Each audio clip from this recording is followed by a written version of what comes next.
Assalamualaikum warahmatullahi wabarakatuh. Selamat sore semuanya. Perkenalkan kami dari kelompok Antam. Di sini kami ingin mempresentasikan mengenai analisis proses bisnis dan usulan perbaikan sistem pada study case bank sampah digital. Nah, pada presentasi ini kami akan membahas mengenai analisis proses bisnis saat ini, identifikasi permasalahan, dampak operasional dan bisnis, serta usulan perbaikan sistem untuk meningkatkan efisiensi layanan bank sampah digital. Kita masuk ke latar belakang bank sampah digital.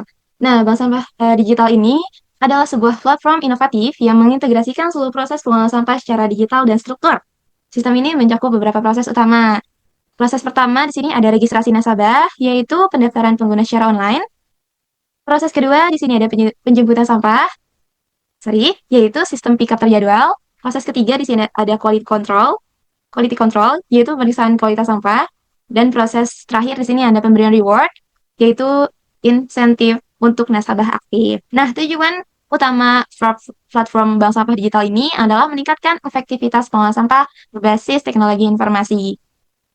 Nah, di sini ada tiga aktor utama. Yang pertama ada aktor nasabah, yaitu pengguna yang menyetorkan sampah. Aktor kedua ada pengepul, yaitu pihak yang menjemput dan mengolah.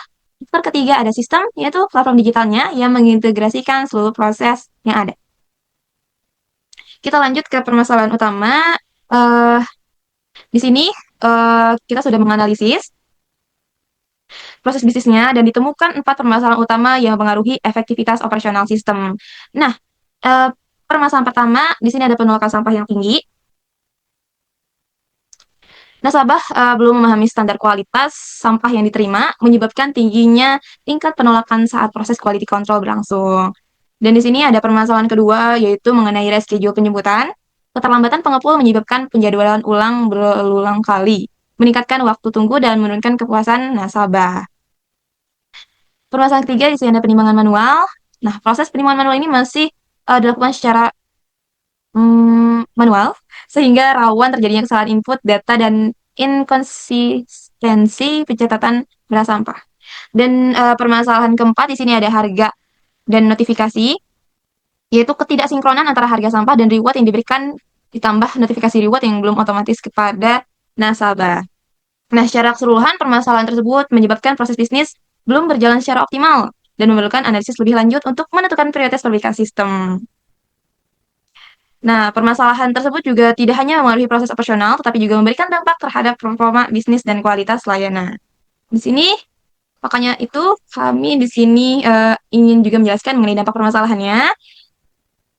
Nah, berdasarkan hasil analisis kami juga, kami menemukan dua dampak utama pada permasalahan bank sampah digital ini. Nah, dampak pertama yaitu ada operasional, dampak kedua yaitu ada dampak bisnis. Yang pertama kita akan menjelaskan mengenai dampak operasional terlebih dahulu. Nah, dampak operasional ini yang pertama ada rework proses, yaitu proses pengolahan kerja akibat penolakan sampah dan datanya tidak valid, menyebabkan pemborosan waktu dan sumber daya. Karena jikalau sampahnya ditolak, maka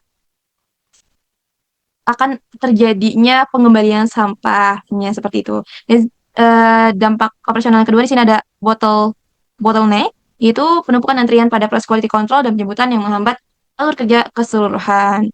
Nah, karena antriannya menumpuk, maka juga proses quality controlnya terjadi terhambat, terus penjemputannya juga lebih lama seperti itu karena eh, penumpukan antrian ini dapat menyebabkan keterlambatan pada keseluruhan proses. Selanjutnya ada dampak operasional yang ketiga yaitu waiting time meningkat. Waktu tunggu nasabah bertambah signifikan akibat resiko berulang dan keterlambatan pengepul. Nah, akibat reschedule berulang dan keterlambatan pengepul ini akhirnya bisa menurunkan ke ketidakpuasan kepuasan pelanggan. Bisa menurunkan kepuasan pada pelanggan karena menunggu itu tidak enak. Oke, lanjut kita ke dampak bisnis. Di sini ada kepuasan nasabah menurun seperti yang sudah saya jelaskan tadi izin. Nah, pengalaman pengguna yang buruk akibat ketidakpastian jadwal dan transparansi reward yang rendah. Selanjutnya ada kepercayaan berkurang, yaitu nasabah kehilangan kepercayaan terhadap sistem akibat inkonsistensi layanan. Yang terakhir, di sini ada dampak bisnisnya yaitu biaya operasional bertambah tentu saja. Beban admin meningkat untuk menangani komplain, reschedule, dan koreksi data manual. Oke, selanjutnya akan dijelaskan oleh rekan saya, yaitu Nina Rakifah. Oke, di sini saya Adi Nurakifa akan menjelaskan mengenai proses bisnis saat ini atau current state process. Yang pertama ada onboarding dan pengajuan store. Nasabah akan registrasi, sistem akan memverifikasi data, dan jika data tidak valid akan terjadi looping. Setelah valid, sistem akan memberi edukasi, nasabah pilah sampah, lalu pilih metode pick up atau drop off. Masalah utama yaitu verifikasi data tidak valid dan menyebabkan rework hingga 20%. Yang kedua ada penjemputan atau pick up. Sistem akan menjadwalkan pengepul, pengepul kemudian akan menuju lokasi dan mengambil sampah. Jika terlambat akan terjadi reschedule. Masalah utama dari proses ini adalah reschedule berulang akibat keterlambatan pengepul dan koordinasi tidak optimal. Yang ketiga ada penyetoran dan quality control.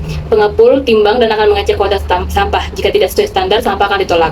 Masalah utamanya adalah penolakan tinggi dikarenakan sampah belum memenuhi standar kualitas. Lalu yang keempat ada keuangan dan reward. Sistem hitung ini akan menilai sampah, beri reward, lalu akan mencatat tabungan, lalu akan memberikan atau mengirim notifikasi kepada para nasabah. Masalah utamanya adalah harganya sering tidak sinkron dan notifikasinya masih manual. Nah, selanjutnya di sini ada analisis kualitatif, value added analysis. Nah, value added analysis ini merupakan metode analisis proses bisnis yang digunakan untuk mengelompokkan aktivitas berdasarkan nilai tambah yang diberikan terhadap proses bisnis.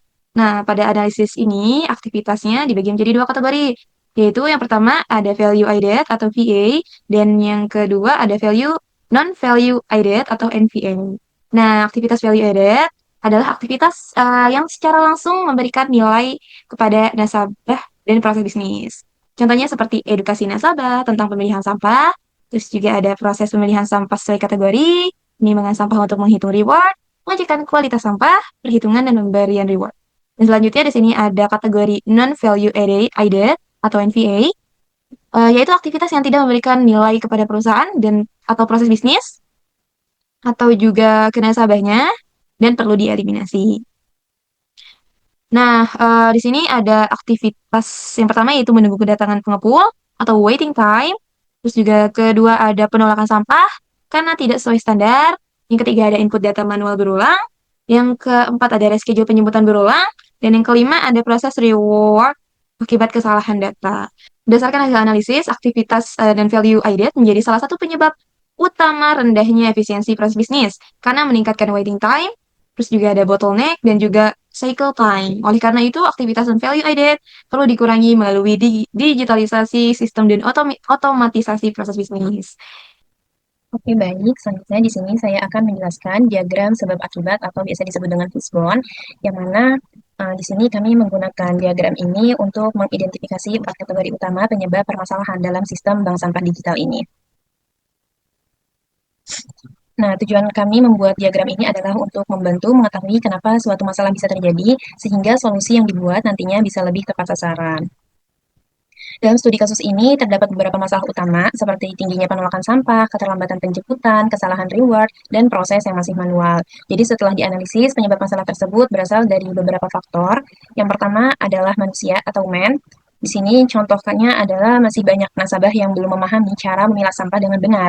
Selain itu, beberapa pengepul juga memiliki standar penilaian kualitas yang berbeda-beda. Jadi untuk quality controlnya itu masih sulit karena menyebabkan sampah sering ditolak saat melakukan quality control. Kemudian faktor keduanya adalah metode atau metode, yang mana sistem penjadwalan penjemputan itu masih belum optimal sehingga sering terjadi keterlambatan dan reschedule. Selain itu, belum ada standar prosedur yang benar-benar konsisten dalam proses pengecekan kualitas sampah. Kemudian untuk metode yang ketiga, untuk faktor yang ketiga itu ada di teknologi atau mesinnya. Jadi pada proses penimbangan ini sistem masih dilakukan secara manual karena belum menggunakan timbangan digital yang terintegrasi. Nah, akibatnya resiko human error-nya dan kesalahan input data jadi lebih tinggi. Selain itu, sistem notifikasi reward juga belum otomatis sehingga nasabah harus melakukan pengecekan sendiri. Kemudian faktor selanjutnya adalah material yang mana kualitas sampah yang disetorkan masih sering tidak sesuai standar. Jadi masih ada sampah yang masih tercampur atau belum dibersihkan dengan baik. Dan faktor yang terakhir adalah lingkungan, yaitu keterbatasan jumlah drop-off point di wilayah tertentu, dan logistik penjemputan yang belum efisien, dan infrastruktur pendukung yang masih terbatas. Jadi itu berdampak pada nasabah jadi kesulitan dalam mengakses layanan setor sampah ini. Kemudian dari analisis ini dapat disimpulkan bahwa masalah pada sistem nggak cuma dari satu faktor aja, tapi dipengaruhi oleh beberapa faktor, yaitu manusia, metodenya, kemudian ada mesinnya, dan juga pengaruh dari lingkungannya. Nah, karena itu solusi yang kami usulkan juga harus mencakup seluruh aspek dari permasalahan ini. Jadi kami mengusulkan untuk mengedukasi secara digital, mengotomatisasi sistem, mengintegrasi IoT, dan perbaikan penjadwalan layanan.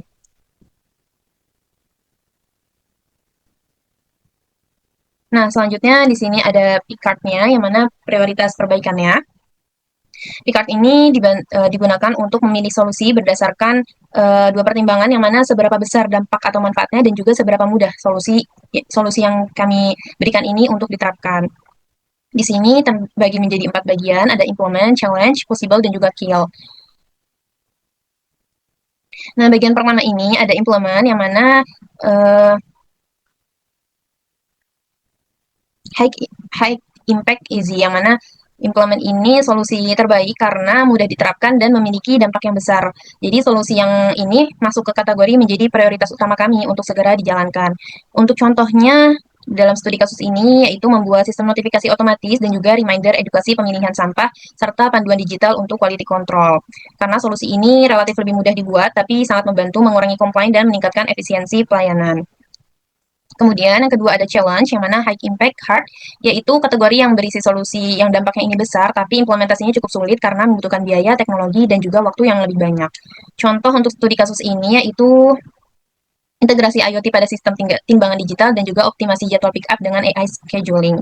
Kemudian ada possible, yang mana ini low impact dan easy. Jadi kategori ini berisi solusi yang mudah dilakukan tapi dampaknya kecil terhadap sistem. Jadi solusi di sini bisa diterapkan tapi bukan menjadi prioritas utama kami.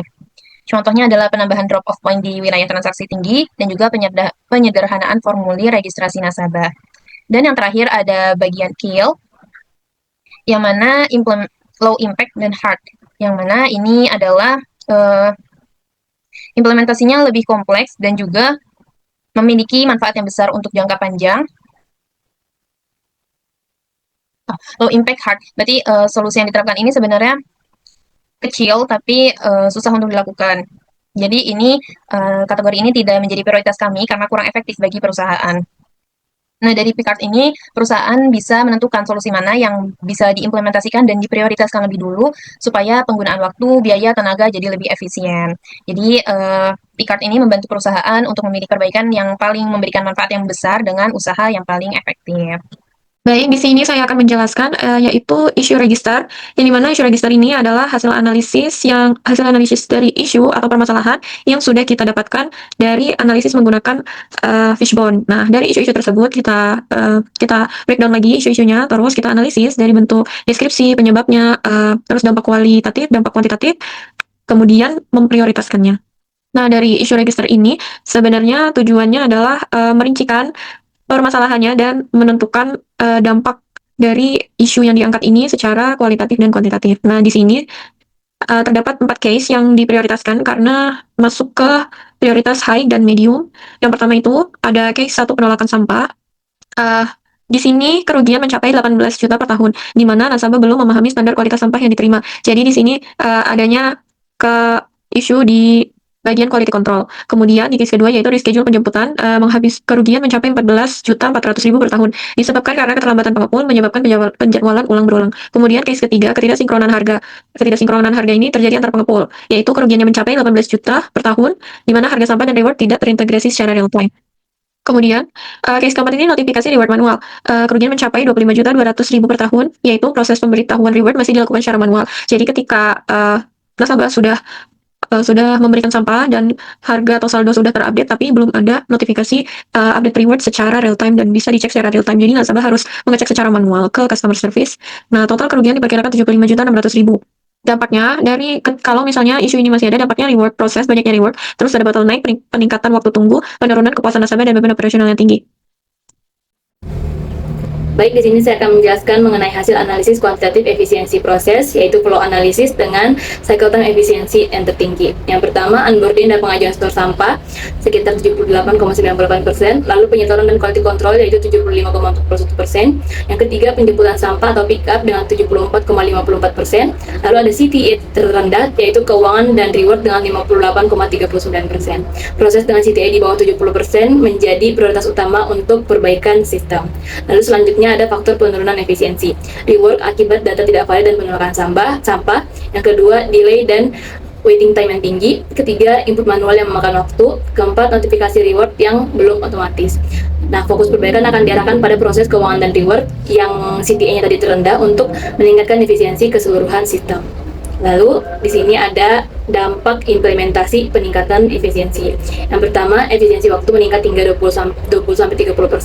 Lalu penurunan signifikan komplain nasabah. Yang ketiga, ada transparansi dan akurasi data meningkat drastis.